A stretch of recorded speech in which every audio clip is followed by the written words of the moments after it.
Hi, I'm Caden, here with my brother, Cal, and you're listening to Eating W's. eat the W. That's a W. Let's eat one.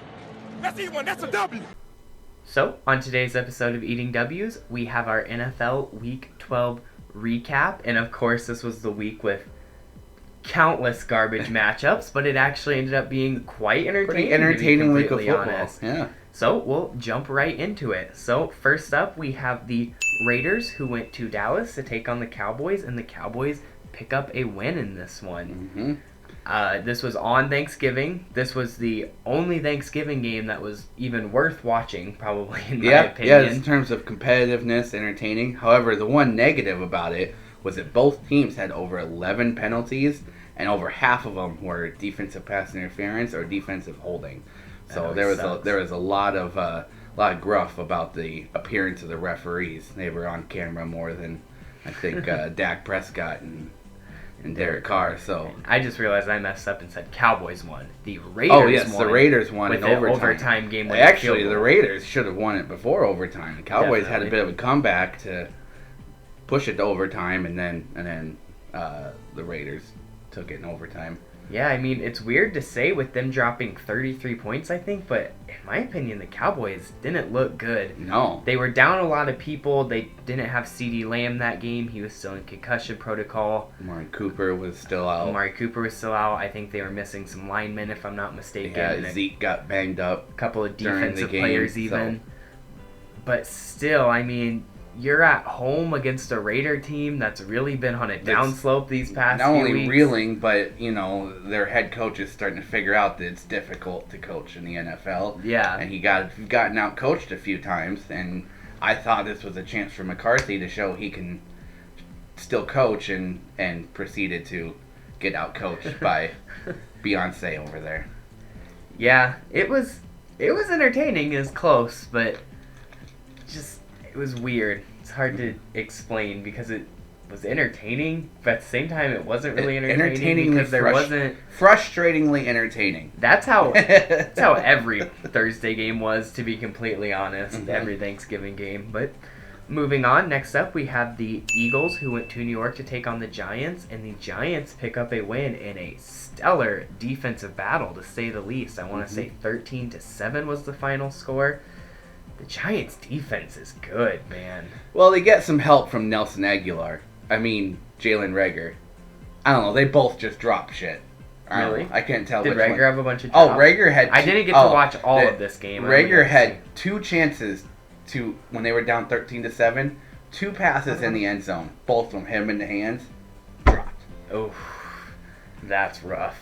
Meanwhile, that is rough. J-Jeff's over there, going off for however many yards he went off against Green Bay. Well, yeah, it was last week, but still went off for another 83. Yeah, still, yeah. The Eagles, they're definitely regretting that every week. Yeah. Yeah. Even they made jokes. They're like, I didn't know you could draft Nelson Aguilar twice. Like, it's like, oh my gosh, they did. They just got another Nelson Aguilar. No, but it's same thing, different week for the Giants. Their defense just holds teams to low amount of points, low amount of yards, and their offense cannot do anything. No, Saquon still just doesn't look right. Even with Saquon back, exactly, they still barely got anything done. It's funny, their offensive lineman, Andrew Thomas, has more touchdown catches than their first-round pick, Kadarius Toney, and Kenny Golladay.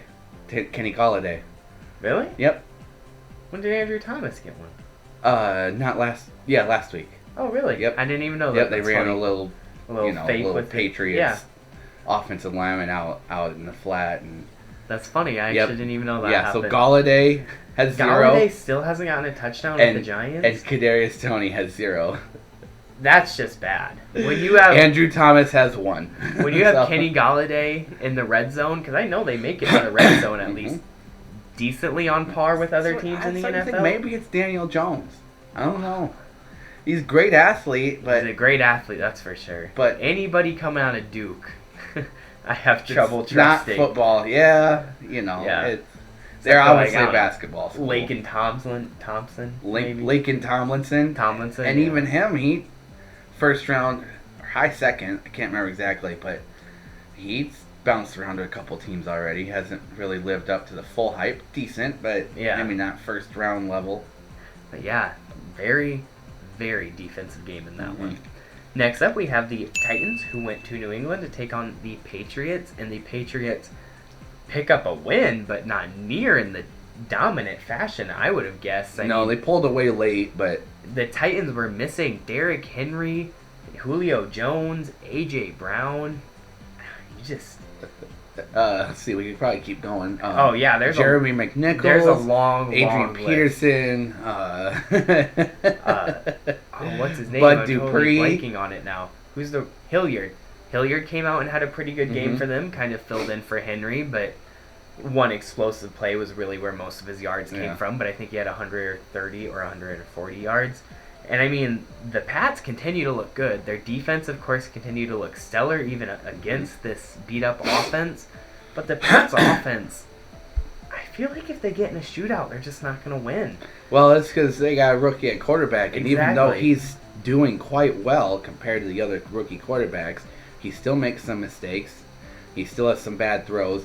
I think that with Belichick, he'll work those out, but you're going to have the rookie growing pains, and they kind of got to get up early because they don't have star wide receivers. Their best is Kendrick Bourne, Jacoby Myers, great guys, but not Devontae Adams. Yeah, they're not bad as a unit, but they don't have that one guy who can take over. Right, they're not, the DeAndre Hopkins and all that.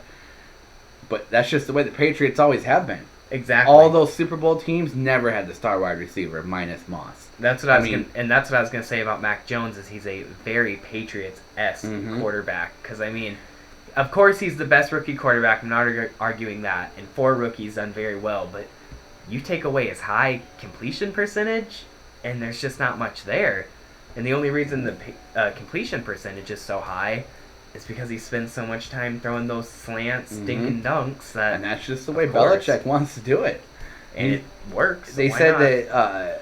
I was listening to Pat McAfee show, and they were talking about Mac Jones. They said that during the draft process that they want him to do these off-balance throws that Mahomes and Rodgers makes, and he couldn't do them very well because you don't really do those well, and that's why he fell. But he had a photographic memory. So, I don't know if you watched that Brady documentary, Man in the Arena, but they were talking about, I watched last week's episode, and it was early on in like 03, 04 when Brady was really coming to his own, and he would meet with Belichick the night before games and go over like those photographs of lineups and be like, okay, when you see this, this is what they're running, and when you see this, this is what they're running. And Brady could remember it. He'd get on the field and he'd be like, wow, and he'd see it from the night before and be like, and he knew what play they were calling because he could remember from the photographs that him and Belichick went over the night before.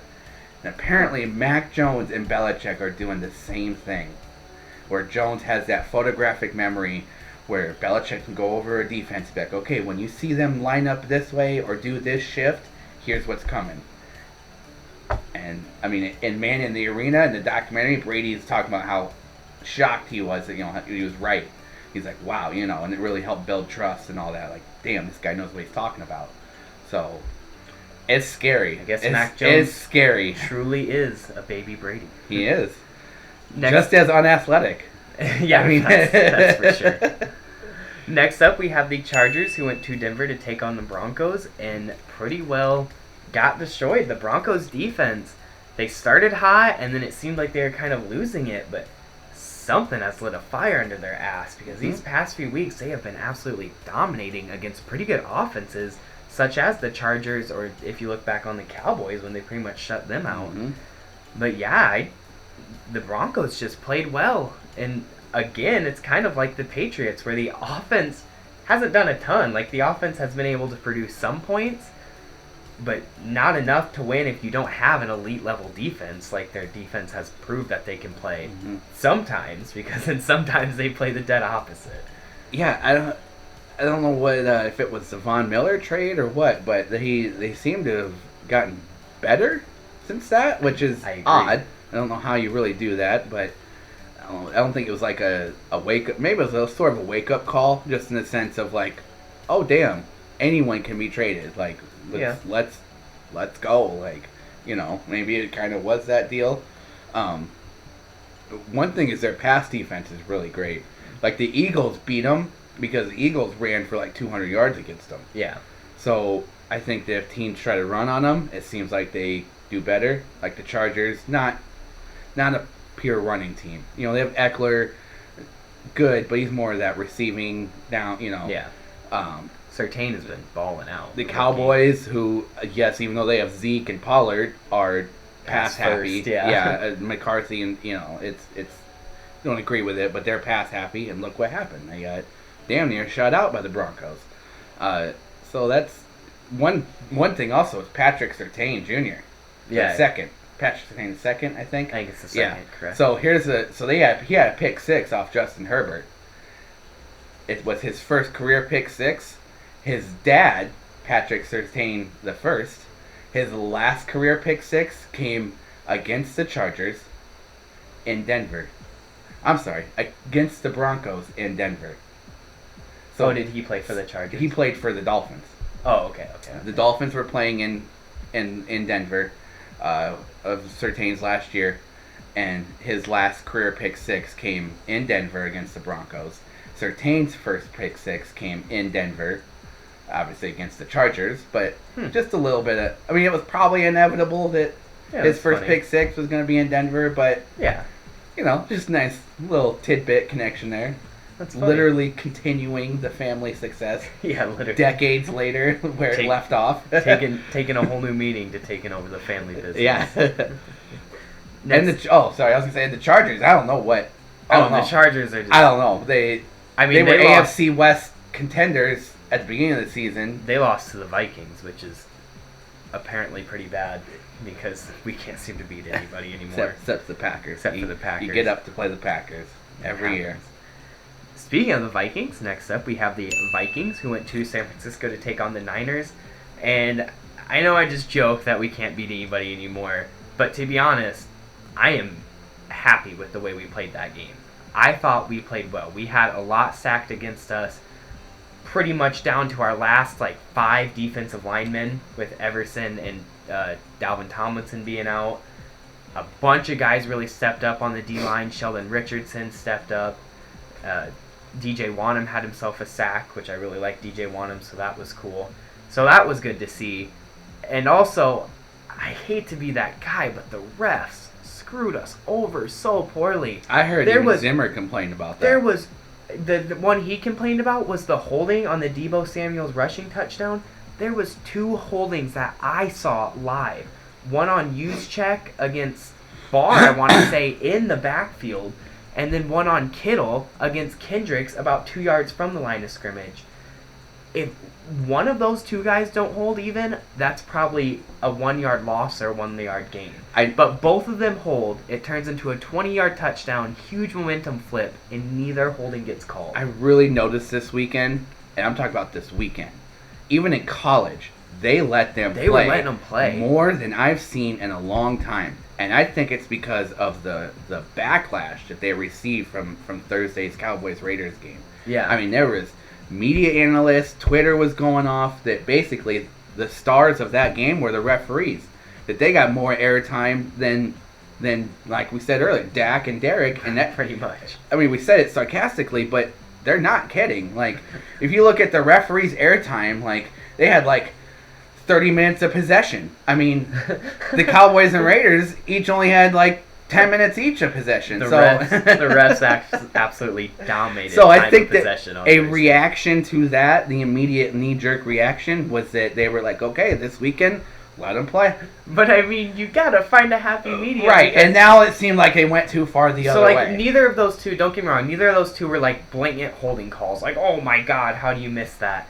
But the fact that there was 2 highly questionable no-called holdings on the same play, on a play that resulted in a touchdown, you can't do crap like that. And there's a bunch of different stuff. There was an awful defensive pass interference against the Niners that they didn't call.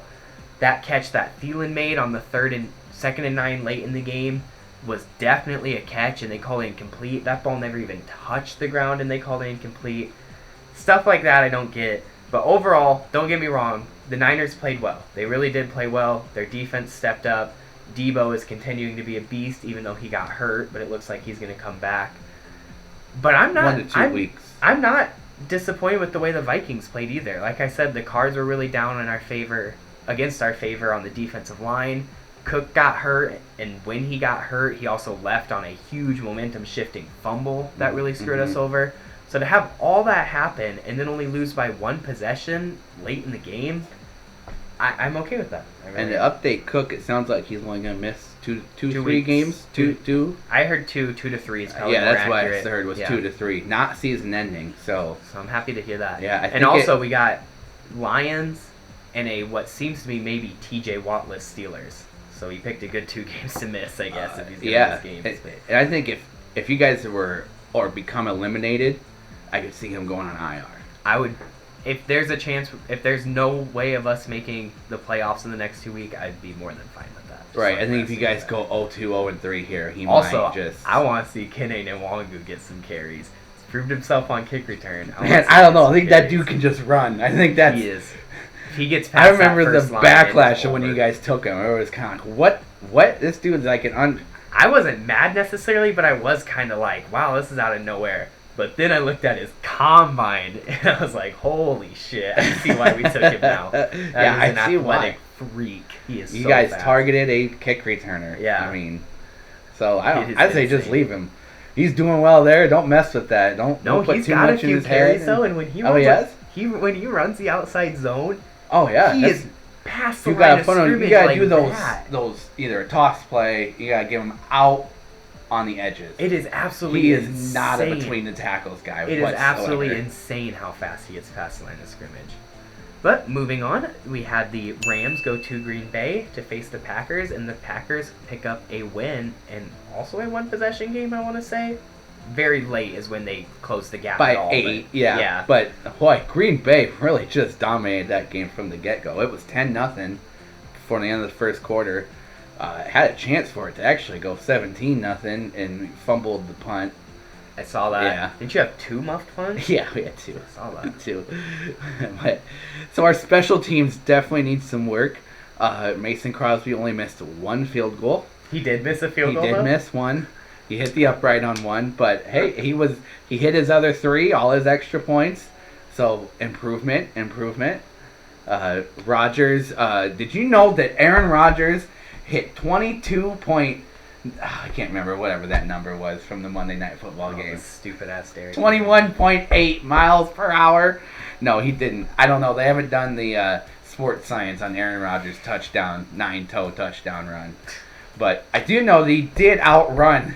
He did beat Jalen Ramsey to that corner. Jalen Ramsey to the edges. He had a little help with a pump fake to kind of get him to, but he still completed it. And did you know that I was of all the top tier quarterbacks? I mean, I'm talking about Breeze, Brady, Manning.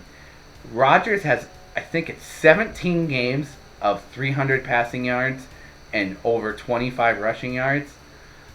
Everyone else has only 3 or less. Well, that's unfair to throw the rushing yards in there. I'm just saying, he's this an man improvising QB, and you throw him in with a bunch of statue This man QBs. is athletic. This man is... He's unbelievable. That's what I'm trying to say here. I can't wait for him to be gone, so you guys can deal with what it's like to have a never gonna non-elite be quarterback. Gone. He's gonna play with Brady till 50. It's gonna make me so happy.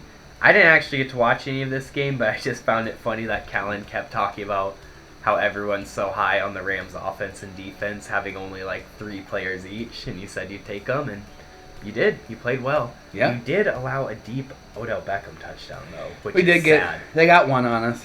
And hey, if that's what they got, if the only thing we're allowing is giant shots like home run hits, that's fine. I mean, that just means the reason that happens is because we're being more aggressive at the line of scrimmage. Yeah. And sometimes you get beat on that. When you do the bump and run, sometimes you get behind the wide receiver. But not every wide receiver route is just a straight streak. It's to mess up the route and the timing, which is what a lot of this NFL has become, is accuracy and timing. So if you jam them at the line, it disrupts the timing.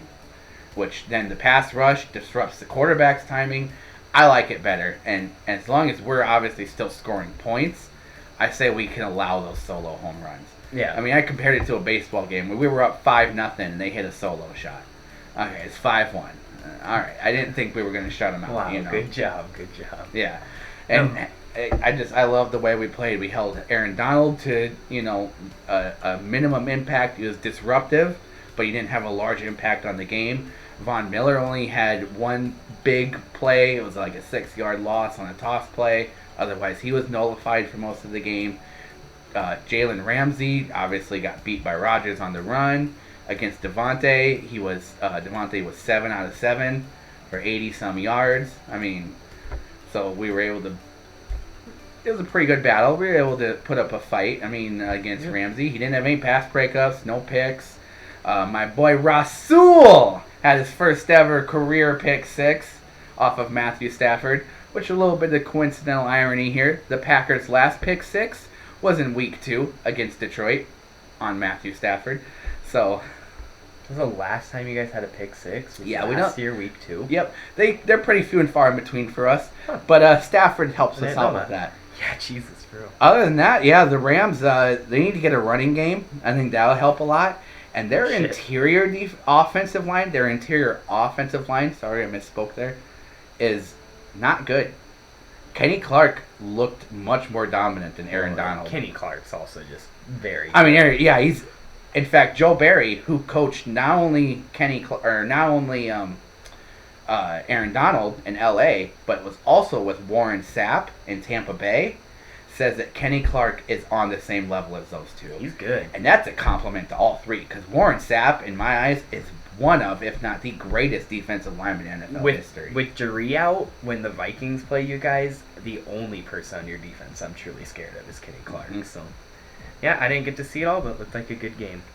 Next up, we got the Seahawks, who went to Washington to take on the football team and lost in crazy fashion. The scoring in this game was insane. So it started with a defensive touchdown by the Seahawks, and then went into, so that was 7-0, and then Washington scored a field goal to put it to 7-3, and then right before half, Washington scored a touchdown to put it 9-7, in which the Seahawks then blocked the extra point and returned it for 2, making it 9-9. And then it gets even crazier. Then the football team scores again, but goes for a 2-point conversion because their kicker got hurt running down the guy on the blocked kick and get the 2-point conversion, making it, so what is that, 17-9. Mm-hmm. Seahawks scored late, fail their 2-point conversion, and lose the game by a score of 17-15 in the wildest scoring scenarios I have ever seen. I can't believe I'm about to defend this, okay? I don't know if you saw the end, but Seattle hit an onside kick. I did not see that. Okay, so after the touchdown, they missed the 2-point conversion. Seattle gets an onside kick. They get it. Seattle gets the onside kick. Their first onside kick recovery since a game in January in 2014. That was the NFC title game. I don't remember it. I don't know. I didn't do a whole lot of research on that, but I took their word for it. So they get it, and everybody's, and then there's a flag, and everybody's kind of like, what? It cleanly went 10 yards. It actually bounced off the Washington player, so it went 10 yards, hit the player. Everybody's like, what's the flag for? Illegal formation on the kickoff. The guy next to the kicker was lined up a half yard inside the hash marks, and he had to be outside the hash marks. And so they made him re-kick it. He had no effect on the play. He was on the opposite side of where the kick went. And I think that something like that is just a BS call. I mean, I get it that he was illegally lined up. Yes, but also, did anybody know that? Who's sitting there like, that dude's lined up illegally? Like, I'm not saying, like, they should just let it go, but something like that, I mean, gee whiz. How do you make that call with that happening? Like, on just a half yard in, his foot was inside the hash marks instead of being outside of it. Like, that was all. Yeah, that's a big call. And I was like, that's bullshit, man. I was like, that you That's just a big robbed one, the fans of a fantastic ending on another. Here's the refs ending the game, and again, I can't believe I'm defending a Seattle Seahawks onside kick, but I think that they should have been awarded that onside kick. Yeah, I should didn't have seen see how that played out. But that's dumb. It's been a problem the last few years, but it's been bad this year where the refs are just deciding games left and right. But yeah, I didn't see much of this game, but it was very entertaining. I saw the end. I saw it was like 17-9 with Seattle driving. I'm like, okay, I'll tune into this. Seeing the box score was very entertaining. I liked that. So next up, we have the Bucks, who went to Indianapolis to take on the Colts, and probably the game of the week. Man, was that game entertaining. Leonard Fournette looking for his inner Jonathan Taylor. 4 total touchdowns, 3 rushing touchdowns. Here's what I figured out. They told him that this game had playoff atmosphere. So obviously, playoff Lenny got activated. Yeah, and he did. He had 4 touchdowns. So Indy was up by 10 in the second quarter, or late in the first half, and abandoned the run. I just saw this game on and off on Red Zone. So they abandoned the run once they were up, and I don't know. I don't get that. Very, very interesting. It was very questionable play calling. I don't know if they got scared. I saw that when they were running, they didn't have a great. They didn't have the best success running, so until the end. Apparently, I saw in the fourth quarter from a couple of clips on Red Zone that Jonathan Taylor kind of found himself and was beasting out in the fourth quarter on their drive that tied the game, I believe. Mm-hmm. But then the Patriots drove down the field. The Buccaneers drove down the field and scored with of course, who else but Leonard Fournette rushing touchdown. New England Bradyneers. That's the way they looked. I mean, it was a hell of a game. I thought the Colts would pull out a win there. I really did, but Brady's just got a lot of weapons. That's a good team. The Bucs are a good team, whether you like it or not. Brady's got that many weapons. I mean, what? You got playoff Lenny, who could, show up and activate at any moment. I mean, that's just unfair.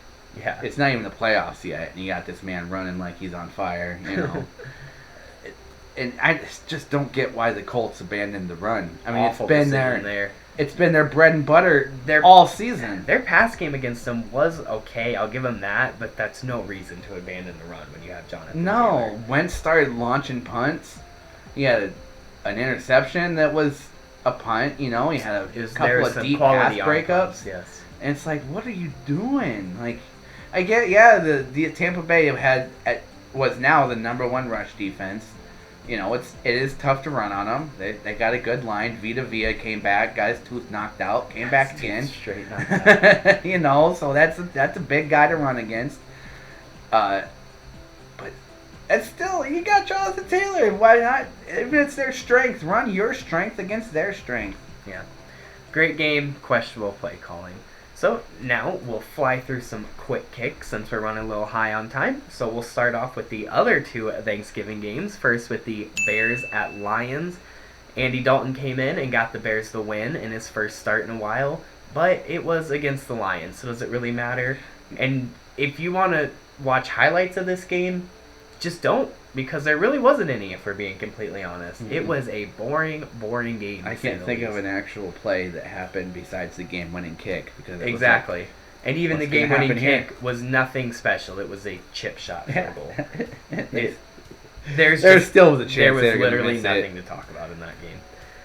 Moving on to the other Thanksgiving game. That's why they were the London games this week. Exactly. Moving on to the other Thanksgiving game, the Bills at Saints. Again, nothing to talk about. The Bills very handily won that game. Trevor Siemian is just kind of showing that he's not a long-term starting NFL quarterback. He's a backup quarterback. He's a great swing guy to finish a game for a game or two, but he just can't hang with these higher teams. They're actually making the switch this week. There'll be Taysom Hill taking over. Will they? Yep. I'm not surprised. That's been not confirmed, but that's basically everything's pointing to that. We'll see if that can But you gotta. You're losing ground. You gotta do something. Simeon's, he's decent. He's a great backup, but he's just not able to lead that team, especially with them missing so many weapons. Exactly. Kamara, Thomas, Ingram even. They were down 2 running backs. They were down to their 3rd and 4th string running back. that's a lot asking your backup quarterback to handle. Yeah, that's no surprise that that's how it went there. Steelers at Bengals was a complete domination by the Bengals, to say the least. I want to say like 41-10 in the ballpark. Steelers look dead, and it looks like they're heading for a rebuild, centered around their running game with Najee Harris, which is a good person. I haven't seen a big good man, running game to be able to center around. I haven't seen a big man run like that in Pittsburgh since the bus. Yeah. So if they got anything reminiscent of him, they'll have a good future to build around, even if they have to move on from a lot of franchise cornerstones. Yeah, it's crazy. Teams were so non-running back needy that they got him at a steal at like 22 in the first round. 26. So was it? It fell real late. That is insane. What a bargain for them. Next up, another AFC North matchup with the Browns at the Ravens. And sadly, I actually did not get to watch any of this game, but I heard that it was completely awful. It was not worth it. I think the score was like 16-10. Yeah. Lamar played like garbage. Baker played like garbage. So this, in NFL history, teams throwing 4 or more interceptions have a career of 0-52-1. Lamar broke that streak. He threw 4 interceptions, and the Ravens won. Threw 4 picks. Including 3 in the second quarter. My God. You know how many points Cleveland got off of that? 10? 6. Well, they had 10 total. Yeah. Okay. 6. Yeah, no wonder they lost. That's completely awful. I don't know what. I think Baker's just way too hurt to be playing. And I get that you don't really have anyone. Well, you got Case Keenum behind him. That Keenum-Stefanski connection. I don't know why you don't just play Keenum. I think it's Baker. I think it's that Baker doesn't want to not play. And you got it. I love the man's heart and his desire. He's a great guy, but sometimes you got to put the team ahead of the player and be like, look, for not only our benefit but your medical benefit. Let's just rest. You got to find some human limits at some point. Next up, we have the Panthers, who went to Miami just to get blown out by the Dolphins. Mm-hmm. The Dolphins played really well. Cam came out and started strong with the touchdown and then just did nothing the rest of the game. And it's not even exactly that Cam did nothing, but just that the Dolphins' defense found ways to shut him down left and right.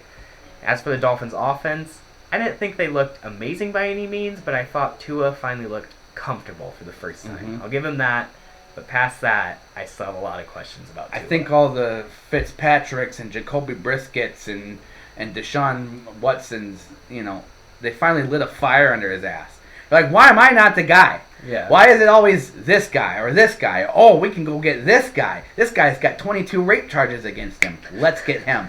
It's like, pretty sure I'm a model citizen. I don't know a whole lot about Tua, but because I haven't heard a whole lot about Tua off the field tells me that, well, he's not getting in trouble. So, and he looks like he's finally putting it together for a couple of games. If it can be sustained, maybe they do have a guy, but he's looked like the guy the last few games. Yeah.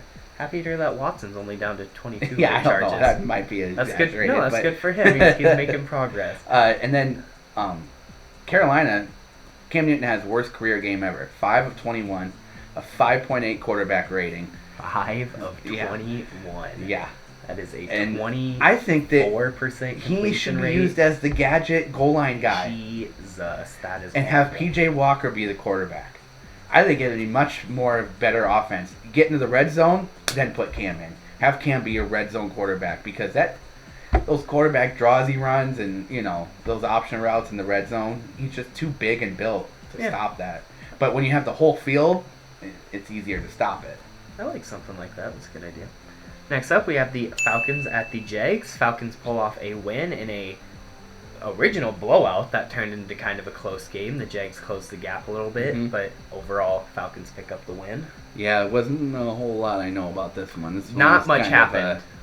Another toilet bowl kind of game. Jaguars were the Jaguars. Falcons were the Falcons. They tried to blow it. The Falcons tried to blow it. Jaguars tried to come back, couldn't do it. From what I saw, something had to give here. From what I saw, Cordero Patterson was the only true. Yeah, Cordero Patterson took over that game, proved he was the best player on the field, and then the Jaguars mascot tried to slide down the bungee cord and got hung up. Which has pretty much been the Jaguars season. Yeah, that's a bit of a head slap moment there to have your mascot your mascot tried to come down and do a show and the bungee cord gets tangled up. He had to be lowered into the nosebleeds. Luckily, he had gotten over the stadium. So all they had, instead of him coming all the way down, they just had to lower the bungee cord down a little bit. That is very... Luckily, those up there, they were empty. So no one was hurt. That is very Jaguars fashion.